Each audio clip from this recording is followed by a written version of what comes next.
Marketing Monday with the Watertown SBDC, the first Marketing Monday here of 2022. I'm Nicole, a friend of the SBDC, joined by Erica and Liz at the Watertown SBDC. Hey guys, Happy New Year. How's it going?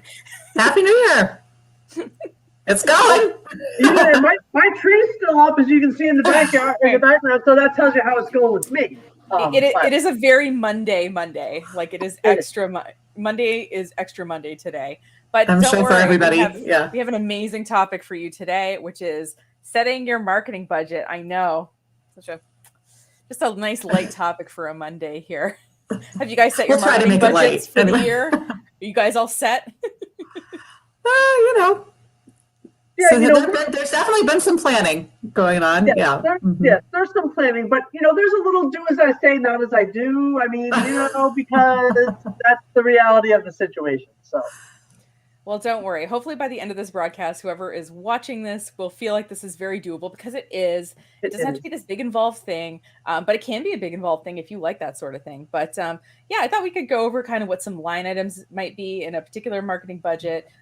Erica found a really kind of good article about what I think restaurants and cafes were sort of doing with marketing, what they were spending their money on. And then we can look at a few sample plans and you guys can critique me on them.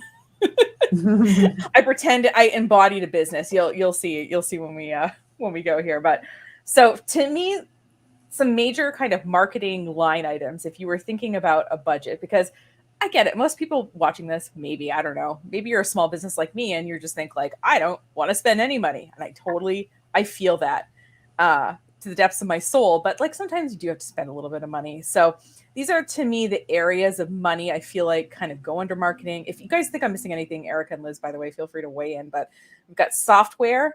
So like, for example, MailChimp, the free version is free for up to, I think, 1,000 subscribers. But if you want to send what is called a drip campaign, which is timed emails, that's a paid feature. Or if you want to have a larger list, it's a paid feature.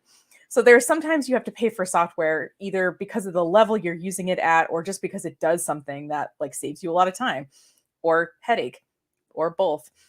And then, people. So whether that's your time doing something, an employee's time doing something, or a marketing consultant or agency's time doing something. So somebody has to do it. There's a lot of really great AI stuff. Maybe we could do a whole broadcast on that, actually, because there's AI copywriting, there's AI video editing and all that. So robots are doing some stuff right now, but they're still not people. We still need people to look at stuff because they don't do everything right just yet. And they might not ever. We'll always need people. So somebody has to do it. And that person has to be paid in some capacity.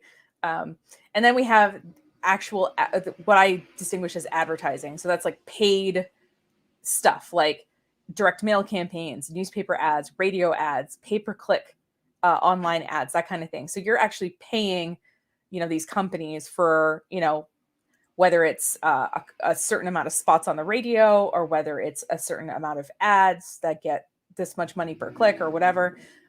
So that's like money you're paying directly to these services. And then, events, I know, they've changed due to COVID, but they're still happening. But especially nonprofits, I know that a lot of them use events to raise money. But also businesses use events to get people to like come out. There was all these shopping events around Christmas and that kind of thing. And obviously those events cost money because you can't just throw a party and, I don't know, not feed anybody or whatever. So there's some, you have to also advertise it, that kind of thing. And then I put a print category, which to me is different than advertising because, I might get a bunch of business cards printed out or some signage or like some letter. I'm trying to think of other things besides. But there's, we still need paper and we still need, we're still out in the physical world at this point. So we still need to print some things. And then to me, I also made an area called creative. So like, I'm guessing most people watching this, unless you're a professional designer, you probably, at some point will want a logo designed, potentially a promotional video, professional photography, that kind of thing, because that equipment can be kind of expensive, but also that skill set's really specialized and you only need it like once in a while. So it's nice to kind of splurge on that stuff. Is there anything you guys feel like I'm missing from this list here? Actually, I'll put it back on the screen so people can refer to it. Yeah. The only thing that just kind of crossed my mind is, under advertising, I guess just generally, if you look at this list, like we're like, people are like, where's the digital marketing social media thing? But a lot of that is free, right? So Right. it's not necessarily up here, but there are some instances where some people might decide, to boost something on Facebook or something, and that kind of thing, where that's in that advertising, that's where that line item would, that sub line item would go. Yeah, sure. And I should have put social media under the advertising. That would have been a more recognizable thing. But to me, social media can either be, you're either doing it quote unquote for free, in which you're spending time or someone in your life is spending time like making content and posting it, or you're spending money on advertising. And in some cases it's both. So like that kind of straddles the line there. But that's a really good point. Social media, like I said, just because it's free does not mean all of it's free. Yeah, it means you're not paying with a credit card or a check for it, but you're still somewhat paying for it to happen. Yeah, there ain't no free. I mean, it's your time or it's your money. There's like that sign that used to be up in offices: speed, quality, service. Pick any two. Right. Now, Liz, do you think I'm missing kind of any sort of, like I said, there's some things that overlap into a couple of categories, but I was trying to kind of neatly fit them in a few. Well, I don't think anybody from, IBM is watching, or American Express. So I think we're good. Obviously, if you're a company, if you are a franchise who has multiple locations, then your strategy needs to be tailored to the type of business, how long you've been a franchisee there, like all those kinds of things. But for a one location small business, that's it. That really is it. And what we're trying to get across to everybody today is you can do this yourself. You absolutely can, but you can also pay people to do it. And it's not $5,000 a month. So that's or some of it, I mean, it can depend, based on, how it's so situational too, as far as what a business owner decides to spend their marketing budget on, as far as what their time is like, what they like to do and what they don't like to do as far as marketing, and where it really makes sense to bring somebody in if you can, So I think that's also really important to think about as a business owner. Yeah, absolutely. Yeah, and I'll move on to my next little slide, which is like when people look at this list, they're like, okay, I see some of that costs money. Like I can't I can't run a Facebook ad, and I can't be like, oh, Facebook, I'll come over and, I don't know, clean your building for free ads or something. Like you have to exchange money in some cases. No bartering. No bartering with Facebook as far as I know. But, what should I spend on marketing? Like how much money should I be spending is probably the question you guys get a lot at the SBDC. And so I just looked up a few things to see. One of my friends who runs an agency, actually in Europe, he's always telling his clients, well, the Forbes 500 companies spend 10% of their gross profits on marketing and ads. Of course, he runs it because they can. Because they can, right? Because they can. Yeah, right. So obviously, I don't know, maybe a Fortune 500 company is watching right now, in which case, like that's what my friend Augie says. But other people besides Augie say that, in retail, 5 to 6% of gross sales. I think that was a number that you had sent me, Erica.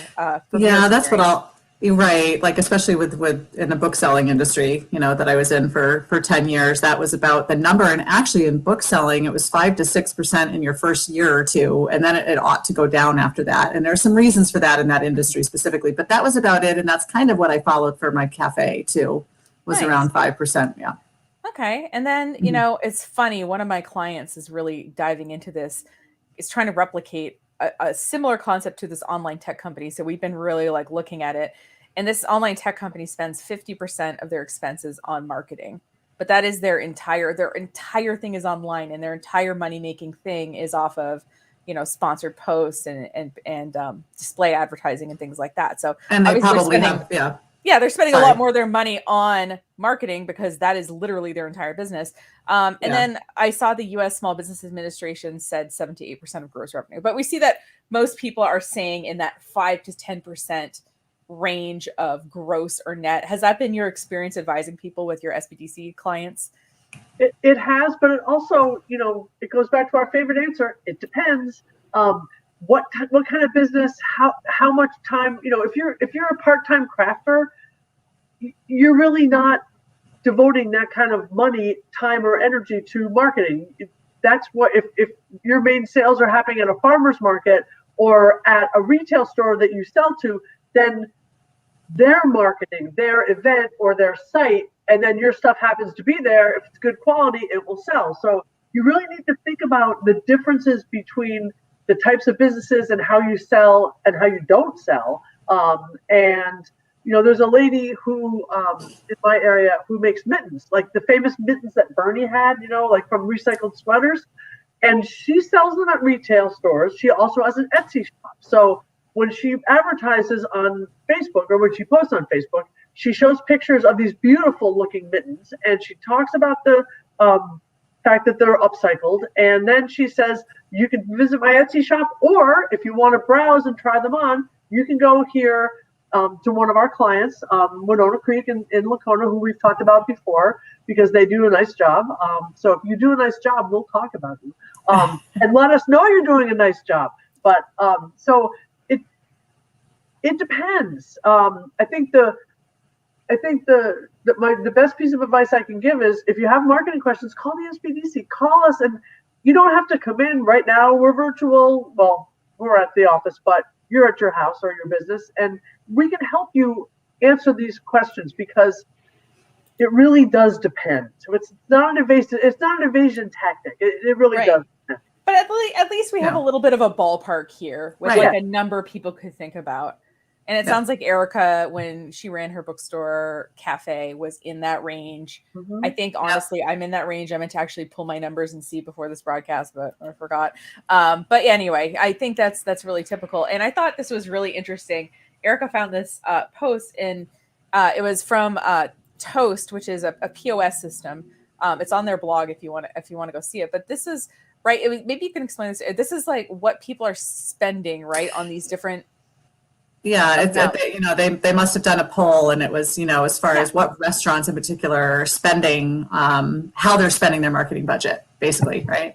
Mm-hmm. So, and I don't think anything's terribly surprising, really, that, 67% is social media, although, thinking about that, well, they're paying for some of that, whether it's the pay-per-clicks or whatever they're doing. There are a lot of restaurants that are doing some paid advertising online, right? Right. Yeah. Wow. 53% on event and charity and sponsorship. And we're going to talk about a little bit about this, about how all those donations that you make as a restaurant or retailer, we get all those demands. We talked about that last week, that's got to be in your marketing budget. I mean, look at how much people are spending on this stuff. It's got to be a part of, when you think about what am I spending on my marketing, of course, events would be on your marketing, but some people don't even, I don't think, include their sponsorships that they're spending on, or the donations that they're making every month and year, and that really needs to be a part of it. So, right, especially the casual. Here's $25 out of the register. Oh, right. Yeah, yes, I'll sign up for the. Like in my town, we have the comment card. So if you, as a business, you agree to give, I think it's 50 cents off a coffee, or that kind of thing. So you have to track every dime you spend, because not that it's a tax write-off, not that you need to, but just then you'll know. And when you're planning for the future, you'll see it adds up, because little leagues and powder puff football and everybody else who asks for money. So really think about that. Yeah, and well, I'm just thinking, like we talked about last week, and not to be too repetitive because we have other stuff to talk about today. But again, like, this is about your marketing budget. What are you budgeting for those things, right? Like, what is so that that if you've donated, $50 this month, you're done. You can't donate anymore. This marketing budget is to look at and to follow. And that includes sponsorships and donations. Yeah. Yeah. And I think seeing this is really useful, because this is what businesses are spending at least like some money on. So it can tell you, like, right, they're not going to be spending money on these things if it's not working to some extent. So like, just, so that's what like real businesses are spending money on. Now, do you guys want to see my fake business examples? Absolutely. Yeah, I want to say one more thing about the absolutely. Line, though. When you, like, okay, I live in a town of, I don't know, 1,200 people. We don't have a newspaper. Our county has a newspaper that has very limited online access. So when for some businesses, you may be looking at that thinking, newspaper? Because most of our area, frankly, is not well served by newspapers anymore. And by our area, I mean rural United States, rural North America. So you have to take that list with a grain of salt. And again, it depends where you are. If your restaurant's in downtown Watertown and you get a lot of office people walking to have lunch at your place, if newspaper advertising might work. If you're on a snowmobile trail up in High Market, that's not where you want to spend your dollars. So yeah, no, good point. Again, it's very situational, but yeah. And some of this will be trial and error, because honestly, if I could give someone a marketing plan that was going to work 100% of the time, I'd be laying on a beach somewhere, fanning myself with $1 million bills. But all right. All of these are Peter, okay? So I don't know if, so this is Peter's Potholders. It is a made-up business, clearly. Although, maybe he has really good potholders. I don't know. So I pretended, by the way, I just want to say where these numbers are coming from in case people are wondering. So, for example, if your business made $50,000 and you took 5% of that and spread it out over 12 months, that would be $208 a month that you could theoretically spend on marketing. Now, do you have to spend 5%? No. Does your business make more money? Maybe. Does it make less money? Maybe. So what you're going to want to do is adjust these. These are just samples where I pretended there was a $250, I think $500 and $1,000 a month budget. Okay. So these this is gross sales, not net. This is gross sales. Yeah. This is theoretical. Peter's Potholders does not exist. If your name is Peter and you're watching this and you feel like making Peter's Potholders a thing, feel free, let us know. Okay, so I pretended I had $250 a month and a basic website with some kind of online builder, whether it's Wix or Squarespace or Shopify or anything like that. There's like hundreds of them.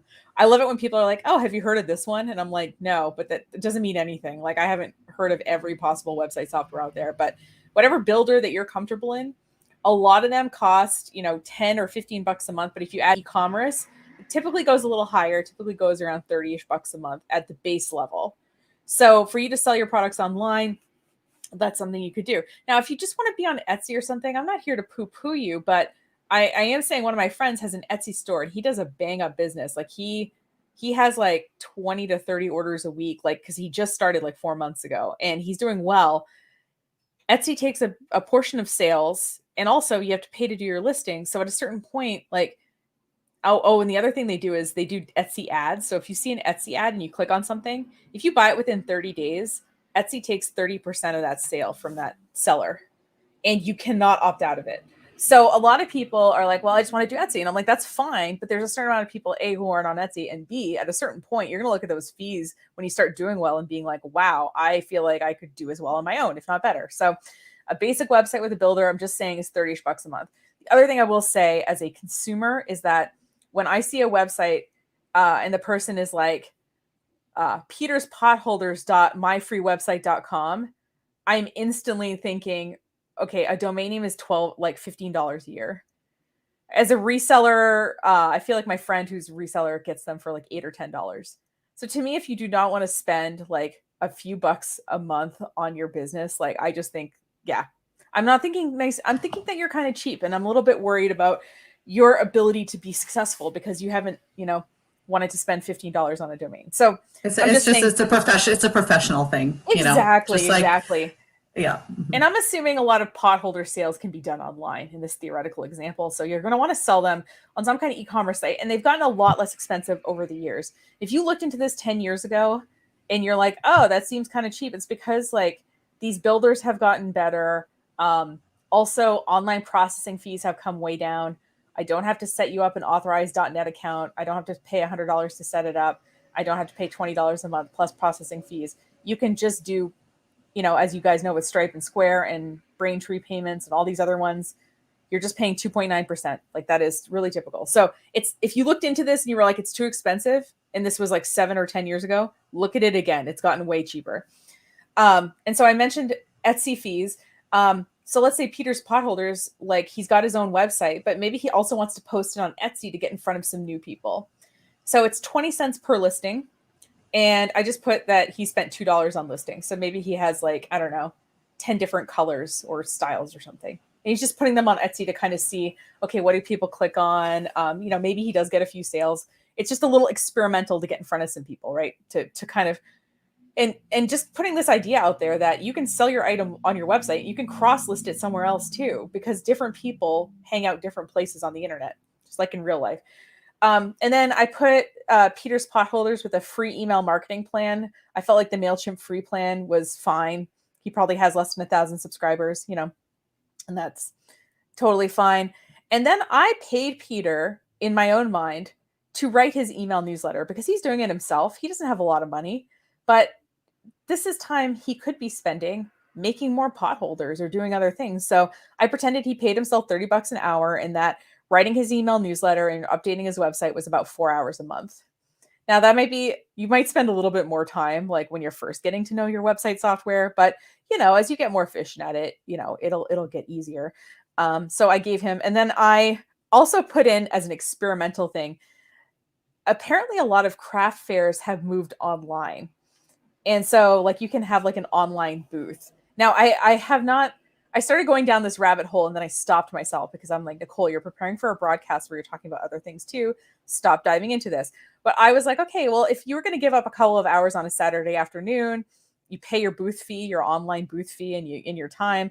I made it $98 to make it add up to $250, but we get the point here, right? Which is just that like, so what Peter's doing in this scenario is he's online main lane, he's selling a product. We want it to be seen by different people. We want him to be able to keep in touch with his customers with his email list, because that's a good way to keep in touch with customers. And we also want him to try new things. So yeah, let's try an online craft booth. I don't know. Anything else you'd advise Peter to do? Or is there anything else that, like, I'll put it on here so we can so yeah, Liz or Erica, if you have any feedback on Peter's Potholders. Yeah, no, I have just a little bit of a qualifier in general, and that Absolutely. Is, and you already said it too earlier, like these are not like initial marketing expenses, right, to start your business. These are as you're going. I mean, because the basic website, that might cost more to get it going, but then it's $30 to maintain, or you're including the whole thing. If you're building it yourself. Yeah, maybe it would just be that. Okay. Yeah, I mean, like I said, and I'm not saying, yes, you will spend hours. What I love, my favorite customers are people who've done it themselves and then they come to me and I quote them and they're like, it took me months to build my website. And it's like, yeah, there's a lot of details. I get it. And listen, I couldn't learn your whole job in a week. I don't care what job you have.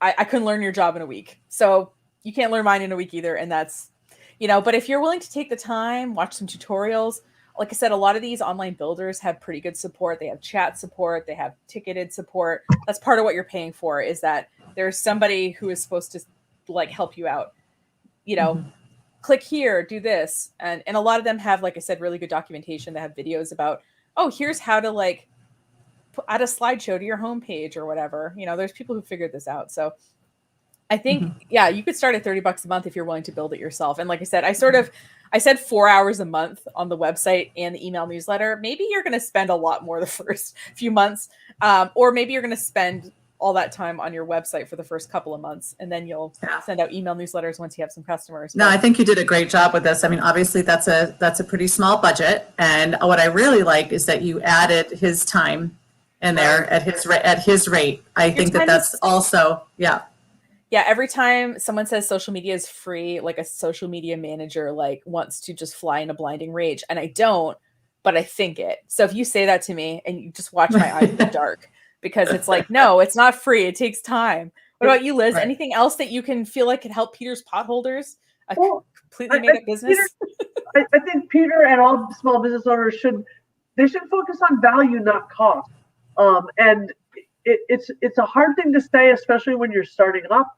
But really, unless you or your spouse or your kid is like a whiz at building a website, why do you want to do that yourself? Why do you want to put yourself through that? It's not like shoveling your own sidewalk, right? There's a learning curve. Shoveling your own sidewalk or, plowing out your own parking lot. Yes, there's a learning curve and you have to have your equipment. So there's a big difference between plowing your parking lot and shoveling your front steps. That's the same thing as posting your items for sale on your e-commerce site and building your own website, landing page, et cetera, et cetera. So focus on value, not cost. Right. And you can start with something small. And like the example I use is like during quarantine, right? When all the salons were closed, I cut my own hair. I like bought hair scissors and I gave myself a trim. I like watched some YouTube videos. I did the unicorn method in case anyone's curious.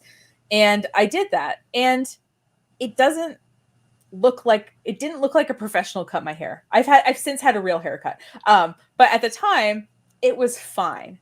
And I was okay that it didn't look like a professional made it.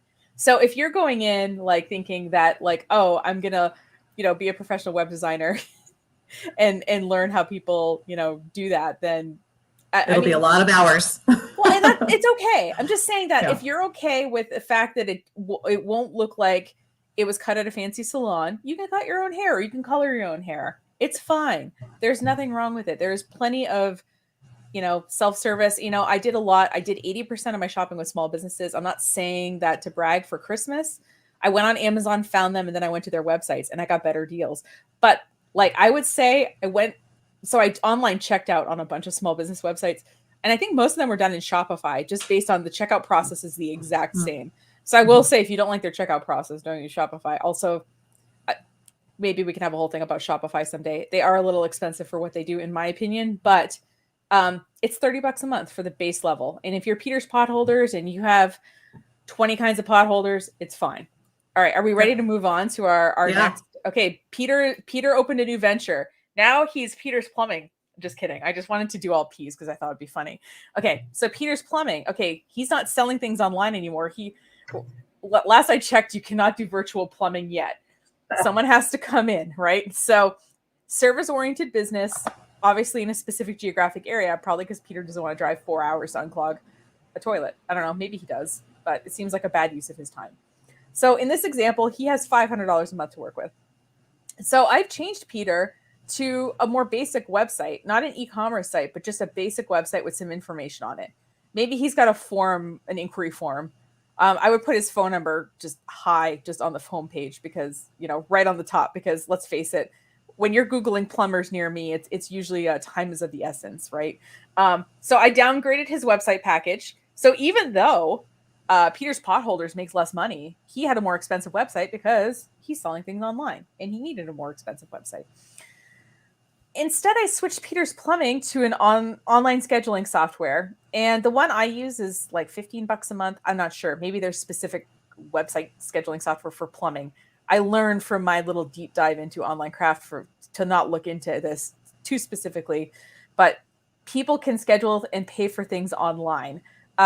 So like when people book a consultation with me, for example, I make them pay online because I do not want to change. I don't want to chase like money from strangers forever, right? So I get a base amount. It comes in. It connects to my Google Calendar, so if there's something scheduled, it doesn't double book me, that kind of thing. So instead, I would say, okay, Peter, we're going to use a basic website, and we're going to use a scheduling software so people can, I don't know, what plumber thing do people need to do regularly? I'm not a homeowner, so I don't really know these things, but maybe there's is it yearly that you like clean, I don't know, your water filter? I don't know. Maybe there's some like thing that could be scheduled that's more maintenance-y. Because let's face it, if your toilet's overflowing, you're just going to call. Like you're probably not going to schedule. But there's a lot of maintenance tasks that could be scheduled. And why not? Why not take those bookings online? People like me love that sort of thing. And, it's funny because people, oh, you young people, you guys, I'm 40 years old. Like I am an adult. So yeah, young people like me are making these decisions. So make it easy for us.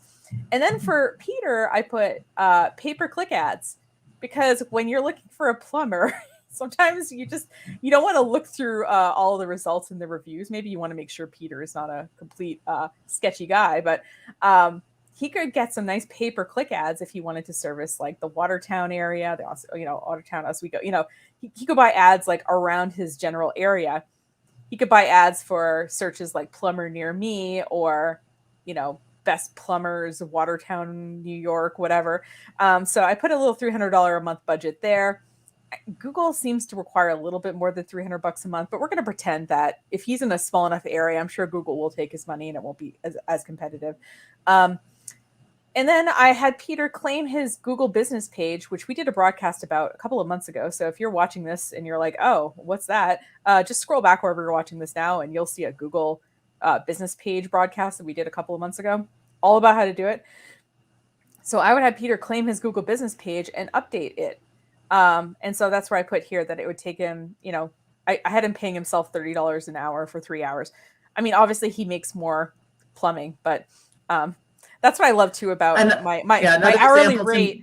Yeah. I don't, because people do that to me all the time. They're like, wait a minute, you make that much every hour. And I'm like, no, that's what I bill, but like not everything is billable. Right. So, and then I put a little thing here that Peter might want to have a professional video made about how he's like this great plumber with a heart of gold. Right. And, videos, a professional video it can be a little bit expensive, but what you can do is maybe put aside some money every month until you have like, the $500 or $1,000 or, however much the videographer costs. They can come in, they can take a nice video. You can use that in ads. You can use that on your website. So even if you have a bigger expense, you can think about your budget as to like putting aside a little bit of money every month, maybe like you do for holiday, Christmas presents or something. Or I do that with my car too. I put aside money every month because I know my car is eventually going to need repairs.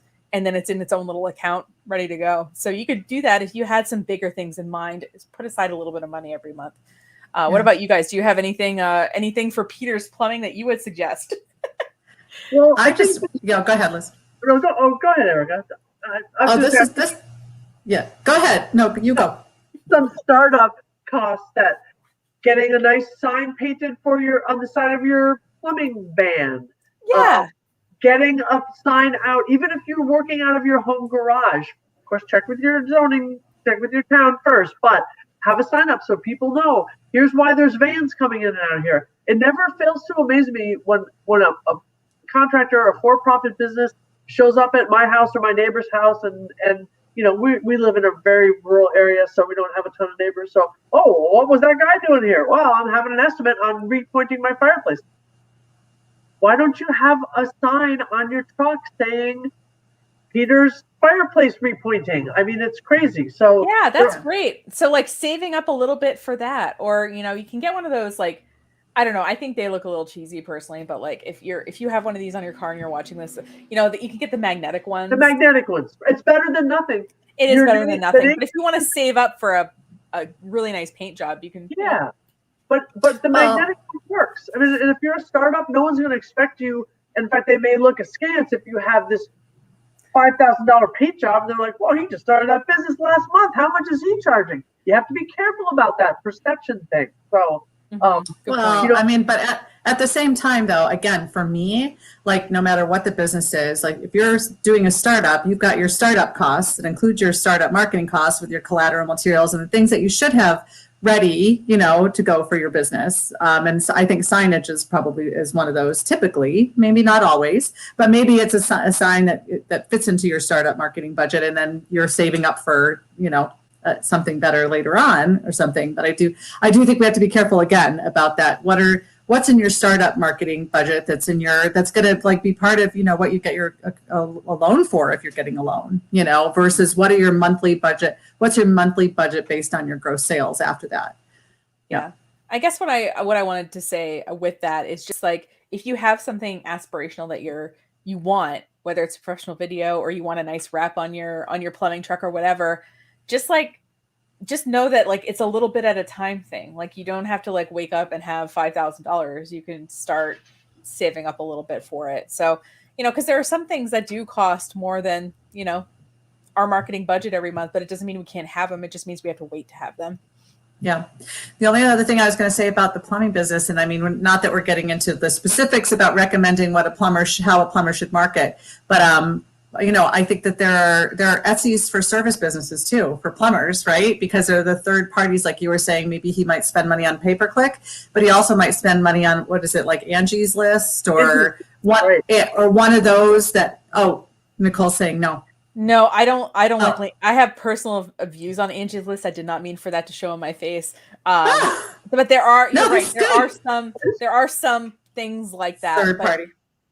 just look into it, because a lot of them will contact you, and that's my beef with Yelp too. So I don't, this video is demonetized anywhere. Sorry, but yeah, they will say, like, they told one of my clients who's in a town with 4,000 people in it that they were getting 80,000 searches a month for their business. And it was like, it didn't make any sense. So yeah. I don't know. Sometimes some of their figures, just saying, read the fine print to what you're signing up to. For sure. Percentage. They might have a weird sign up fee. They might have a thing where, like, they are list you for a year and you can only opt out after the year is over. I'm just saying, read the fine print if you're any third party, anything. The Etsy thing was new to me when I started reading the agreement. Yeah. Well, there's always going to be things that a third party, like, you have to be careful about, and you really have to compare it to the other similar options like pay-per-click, you know, that you could also do. So I think again, it is that analyzing these things and maybe asking other businesses what their experiences are with third parties and that kind of thing. Yeah, and you can try stuff, you know, and if it doesn't work, you can try other stuff. I mean, and eventually you're going to find things that work for you. And just don't get stuck in a contract or something that you're not, you know, because you didn't read the fine print. Yeah. Yeah. Read it. And if you don't want to read it, hire someone like me to read it for you, and we'll tell you how it is. So, And all right, are we ready for the big budget? Okay. Peter's Properties. All right. I don't know what kind of, it was like vacation rentals, or I don't know, maybe he sells real estate. I don't know, but Peter's Properties. And so, he sold real estate. That's what I thought. So he's got $1,000 a month to spend. And so the thing with working with the real estate listing service, I forget what MLS stands for. I forget what it stands for. Multiple. Thank you. I was like, I forgot what the M stands for. I used to live in Maine, so I always thought it stood for Maine Listing Service, which obviously doesn't make sense in New York State. But the multiple listing service, they charge, I will say, they charge the developer an access fee one time initially, and then they charge you quarterly, and at least in Maine. So they charge me $700 to access the data feed and $250 every 3 months to continue accessing the data feed. Now, I haven't done anything with it yet as your web developer. That is just what I paid to access it. So your real estate website is going to be more expensive than Peter's Potholders and then Peter's Plumbing. Like, it's just going to be because of that particular thing. And so I guess what I'm saying too, by putting this on there, if you get a quote from somebody and it's high, there might be a reason for it. So just real estate is a pain in the butt, but they make a lot of money. So I guess we can, so they're going to spend a little more on their website than Peter's Potholders because of their integrations. And then I thought, like, okay, like, if I was going to generate leads, right? The thing with real estate, right, is, you know, I mean, most of us are kind of buying a house maybe once in a while, maybe once. We're not like repeat customers. I mean, whatever, we're going to refer our friends and stuff if we have a good experience. But I thought, how would you get new people into the pipeline all the time? And so what I thought was, like, okay, maybe I write a, 20-page relocation guide, to Watertown. Here's like, okay, welcome to Watertown. Here's all the stuff, about living here that you need to know, because I sell real estate in Watertown. And so what I would do maybe is write that up, and I'll show you whatever I use that in a second, but maybe I want to use a content writer to write that up for me and lay it out in a nice, pretty PDF and all that. And then, because you're a real estate agent and most of them do online consultation, the booking software I use, the only reason I pay for it is so that I can take money from people. But if I was just booking free consultations, I could use a free version of the booking software. One of them is Calendly. One of them is 72 Hats or something. I don't know. One of my new clients is using that. But there's tons of scheduling software, and a lot of them are free unless you're taking payment. So if you're taking free consultations, you can use a free booking software. And then I thought, okay, so I write this Watertown relocation guide. And so I take out an ad for people who are thinking of relocating to Watertown. And maybe my ad title says, thinking of moving to Watertown, ? Download this free PDF guide with everything you need to know, 20 plus pages of information you won't find anywhere else. Give us your email. And so suddenly now I have an email address from somebody who might want to move to the area. Now, we know what house prices are like, right? If one of these even turns into a customer, if one of these a month turns into a customer, then it has been worth writing this thing.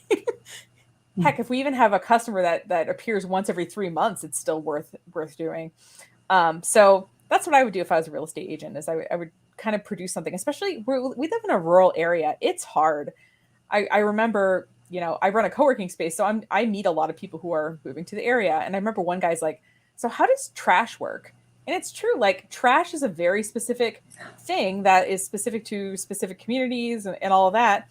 And in rural areas, a lot of this information is not online. So if you gather this all together for somebody and they can just download it for the price of an email address, I think they will. And then I thought, a monthly email newsletter, I think, is great for, this is what we're seeing in marketing trends and all of that. It reminds people you exist. Your name is popping up in their inbox. And I put $400 a month because that's what like an agency that's what I charge to do this for clients.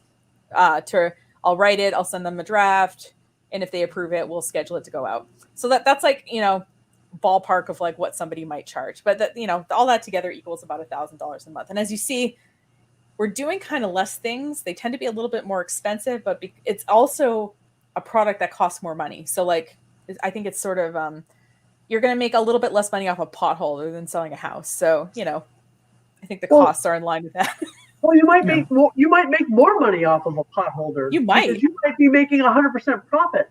However, I think the instructive piece of those 3 slides is that, if say the potholder is a fancy potholder and it's $15. Say your plumber shows up and it's $250 to unclog the septic or whatever they have to do. But the commission on selling a house. So, when you're looking at the relative cost of your product and the relative cost of your marketing, there is going to be a correlation. Mm-hmm. Whether, or there should be a correlation, because if Peter's Potholders was spending $1,000 a month, even if they were making 100% profit on every potholder, that's a hard-won $7.50, and it takes a lot of $7.50 to pay the rent every month.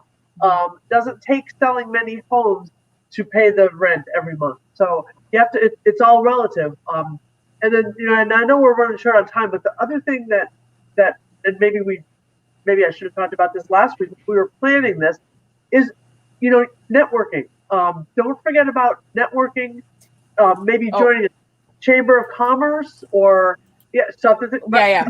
We're going. This is a perfect segue actually, because you might look at this and say, okay, I get that some stuff costs money, and this is what look networking it's on the bottom of my list, but it probably should be on the top. But there is stuff that you can do that doesn't quote unquote cost you really any money, or can cost you less money.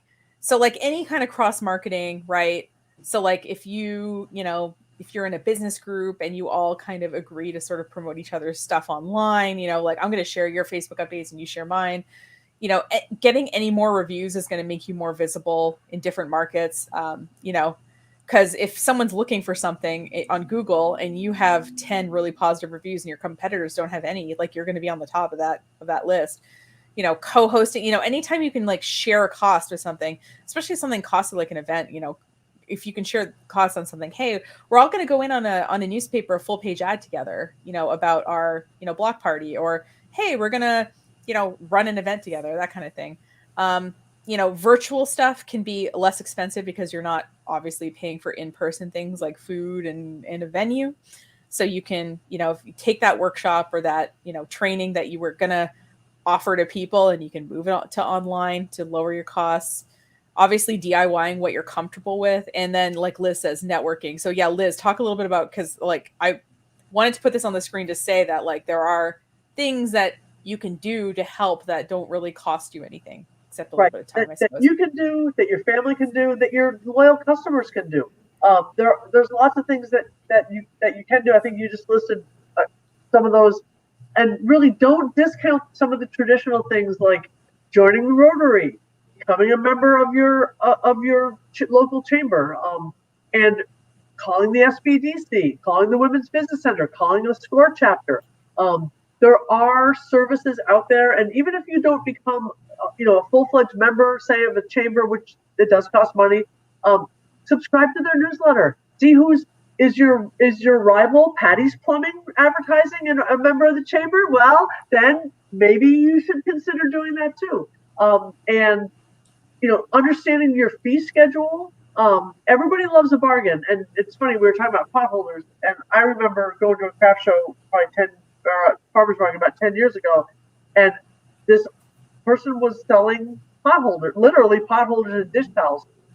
I don't know how she could have even bought the yarn for what she was charging, and I bought like 12 of them for Christmas present in July, and she basically said, I just like to keep busy. I've never really, this is way before I went to the SBDC, because I was like, how can you do this? And, oh, well, I have a lot of yarn sitting around. And that's how a lot of businesses get started, right? Organically like that. But once you're in the business of going to that farmer's market or listing an Etsy, you have to take a cold, hard look at what you're spending and what you're spending it on. And if you're charging enough for your goods or services, and if you're spending enough to keep that money flowing and keep getting new customers, because just like buying a house, how many potholders does one person, and I cook a lot, but how many I'm using potholders that are probably 10 years old, how many houses do you buy in a year? A plumber, you may need a plumber a couple times a year, but not weekly. If you need a plumber weekly, then you have bigger issues. So yeah. Just quickly, I'll add to that, networking and basically anything that was on the list, Nicole, that you just showed, this is really about building trust, right? And these are things, not only do they cost you less on a marketing scale, marketing budget scale, but they are things, especially if you're a service business, meaning you have sort of an outbound sales requirement versus inbound with retail and people coming to you. These things are imperative to your business. And the fact that it takes more, yes, it takes your time, right? So you got to put that in, but they are so important. And I'm reading a book right now that talked about how, our actual physical voices are so influential, and talking to people more versus just focusing on the digital marketing or spending your time or your money doing things where people don't get to know you as much. We still have to have our voices out there, especially if it's really important for us to develop trust with our customers and people who are going to refer customers to us. And again, they don't cost as much, although if we're talking about time as money, then put that in your budget for those efforts. So super important things there. And I'm really glad you mentioned those. Yeah. And I sort of glossed over, like in Peter's properties, Peter had money to just spend with a marketing agency to do his newsletter and a copywriter to write the stuff. But that's not to say that you couldn't do the stuff, because you can. So if you have more time than money and want to tackle this yourself and are interested, please feel free. And I think it's also, go ahead. Go. Two sets of eyes. I've been guilty of this. I post something on Facebook, and then later I see it for the SBDC. I don't tend to regret my personal posts or vet them as thoroughly. And I say, oh, I forgot a comma or a space. Be picky. It's okay to be picky, because online is forever. It's not like someone sees the ad in the newspaper. I see it. My husband doesn't. It gets burnt. We use it to start a fire in the wood stove. Poof, it's gone.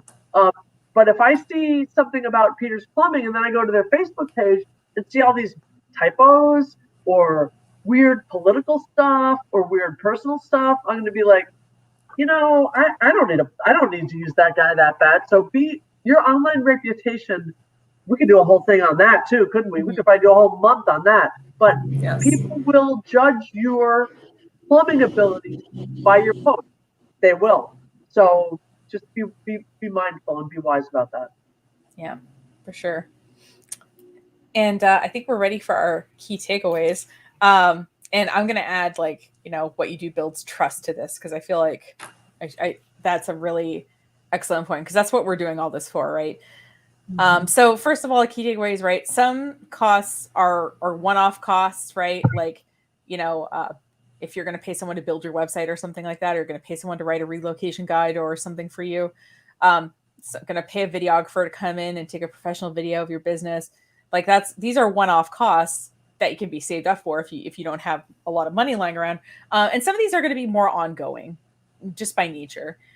And, you know, you can spread the cost of a large ticket item over multiple months. Like I said, that's something I have to do when I am aspiring to do kind of more marketing, higher level stuff than I've done before. Vetting any outside consultants. And I should also put vetting any websites or third party, whatever that you're going to use, making sure that you're not kind of signing your life away, or like that you understand how much they really cost, because I feel like a lot of them, you know, have these really shiny, $19.99 a month. And then there's a little asterisk and you have to scroll all the way down and really read it. You know, and I will say too, as a marketing person, you know, I'm often working with people and your staff may be an untapped resource. You know, I've had people work with me who are like, they really love photography, or they really like, you know, they're interested in it, you know, and taking advantage, well, not taking advantage, but like, you know, using those skills to your benefit. Cause like I said, a lot of time you know, a company has me come in and I'm like sitting at a table and I'm like, okay, I could train her to do this if she, and cause you know, the admin is interested, you know, the admin is interested in maintaining the Facebook page, but like maybe doesn't quite know how to do it. So maybe I do it for a couple of months and kind of model behavior, and then she takes over, you know? So I think too, especially if somebody is like, comes to you and says, I'm looking for more hours, you know, instead of immediately saying, no, I can't do that, start to ask them, you know, what are they interested in doing, and, you know, have that conversation about how they could, you know, help you grow sales for sure, you know, and start the conversation. Say, hey, look at my Facebook post, or look at my Instagram post, or I have this weird idea for a TikTok, especially if you have young people working for you. They're digital natives. They know this stuff. Young people like Nicole, because she's only 40. So that's young to me, right? So it's all perception. So get creative about who in your life has some skills, and don't be afraid to initiate that conversation. Hey, do you think our restaurant should we do a TikTok of, you know, prime rib night in the kitchen where the food is flying and everything? Ask, get them involved.